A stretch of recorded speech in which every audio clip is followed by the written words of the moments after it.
Bonjour. Et bienvenue à ma chaîne Univers Nature et sa richesse. Notre sujet aujourd'hui est la préparation pour comprendre le plan astral et méthode d'hypoventilation.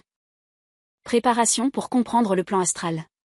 L'un des problèmes les plus courants liés à la projection astrale est que les gens essaient de le faire sans conditionner au préalable leur corps et leur esprit pour s'y habituer. Voici quelques méthodes que vous pouvez utiliser pour rendre votre corps plus susceptible d'accepter la transition vers la compréhension du plan astral. Méthode d'hypoventilation. La méthode d'hypoventilation est peut-être la méthode la plus simple pour se préparer au voyage astral. Cela nécessite une pièce fraîche et sombre, quelque chose sur lequel s'allonger et le silence. Cette méthode vous prépare à une transition lente mais facile du matériel à l'astral. Tout d'abord, allongez-vous et faites attention à votre respiration. Normalement, vous inspirez quelques fois, puis expirez le même nombre de fois. C'est normal. Cependant, lors de la projection astrale, votre soi projeté n'a pas besoin de respirer. En tant que tel, votre corps ralentit sa respiration jusqu'à presque rien. Essayez de changer le rythme de votre respiration, entrez pour 3 chefs d'accusation, expirez pour 4 chefs d'accusation. Entrez pour 2 chefs d'accusation, sortez pour 4 chefs d'accusation. Vous remarquerez que vous essayez d'expirer, mais qu'il n'y a plus rien à expulser dans vos poumons. C'est correct. Lorsque vous ne pouvez plus expirer, maintenez cet état de non-respiration jusqu'à la fin des comptes. Pour 2 chefs d'accusation, notre pour 5 chefs d'accusation. Entrez pour un chef d'accusation, sortie pour 5 chefs d'accusation. Vous pourriez commencer à ressentir une légère nausée, plus vous maintenez cet état de non-respiration longtemps. Dès que cela se produit, reculez d'un cran dans votre changement de rythme respiratoire. Gardez ce rythme pendant 1 minute ou 2. Lorsque vous ressentez le besoin de sortir de cette préparation méditative, prenez simplement une respiration profonde et lente par le nez, remplissez vos poumons et ouvrez les yeux. Faites cela plusieurs fois par semaine et vous entraînerez votre esprit et votre corps à résister à un état de respiration plus faible. Comprendre le plan astral. Méthode d'équilibre. Cette méthode est similaire à l'un des nombreux exercices zen pratiqués par les moines pendant la méditation. Le but de l'exercice est de pouvoir avoir une réception préalable de votre corps même dans un état méditatif. Alors qu'il y a longtemps, cela se faisait avec un bol spécial rempli de sable, un roulement en métal et un petit poteau, il peut aujourd'hui être réalisé avec une balle de tennis de table et une assiette. Asseyez-vous dos contre un mur, confortablement et détendu. Faites une très petite entaille dans la boule, pas plus grande que la tête d'une épingle, et placez la boule, côté bosselé vers le bas, sur l'assiette, au centre.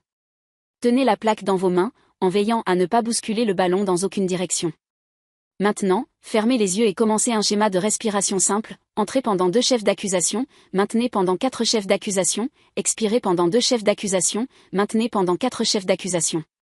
Votre corps est conçu pour avoir une connaissance approximative de l'endroit où il se trouve dans l'espace, même lorsqu'aucun autre sens n'est sollicité. Cette méthode entraîne ce sentiment de réception préalable en vous rendant constamment conscient des changements, même minimes, dans la position de votre corps, qui pourrait faire rouler la balle sur le plateau. Si la balle roule, prenez environ 1 minute pour la casser, puis remettez-la au centre et réessayez. Vous serez éventuellement capable d'immobiliser complètement votre corps, de sorte que non seulement votre corps utilisera moins d'énergie pendant le transit astral, mais que vous serez constamment conscient de votre corps matériel afin que tout danger que votre corps pourrait rencontrer puisse être rapidement réagi. Méditation Feng Shui. Pourquoi est-ce bon pour vous? Dans un monde en constante évolution, occupé, chaotique et en constante évolution, nous avons rarement le contrôle ou sommes rarement conscients de l'impact que cela nous affecte en tant qu'être humain. Il y a de l'énergie tout autour de nous, qui tire, prend l'énergie en la restituant, énergie masculine et féminine, positive et négative, de vie et de mort. La méditation Feng Shui crée un environnement harmonieux qui facilite le bonheur où vous pouvez passer du temps à détendre votre esprit et votre corps. Si nous en sommes conscients, nous pouvons le manipuler et l'influencer.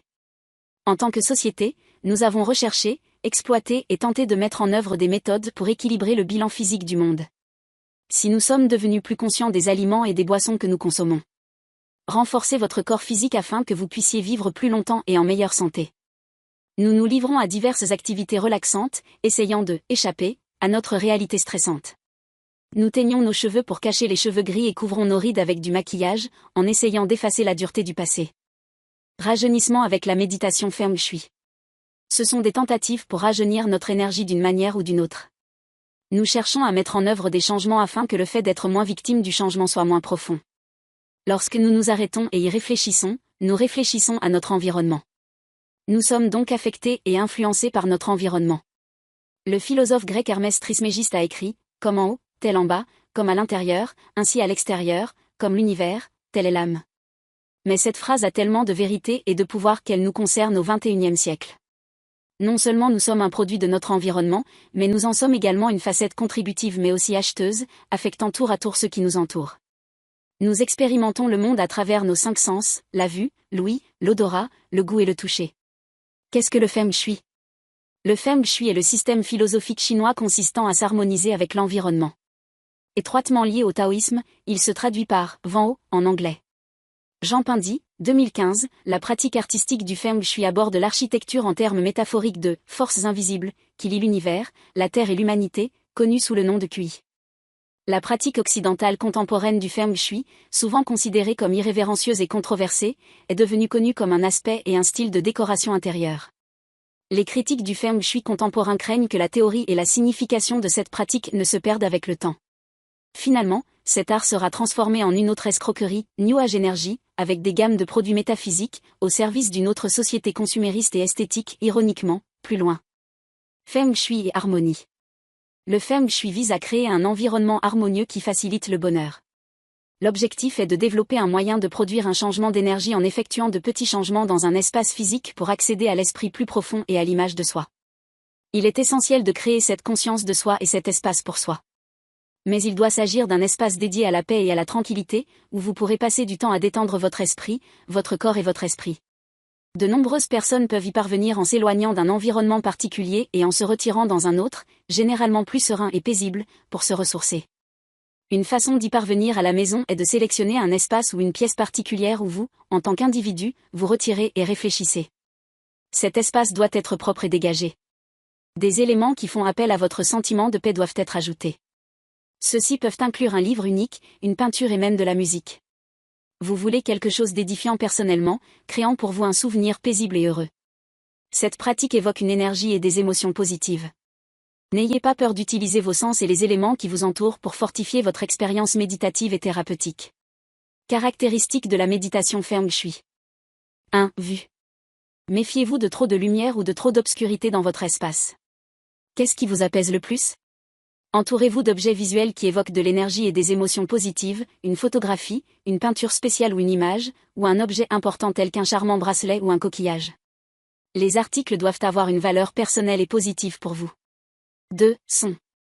De nombreux pratiquants utilisent un bol chantant, une cloche qui crée des sons uniques surnaturels et qui peuvent être extrêmement relaxants pour l'esprit et le corps.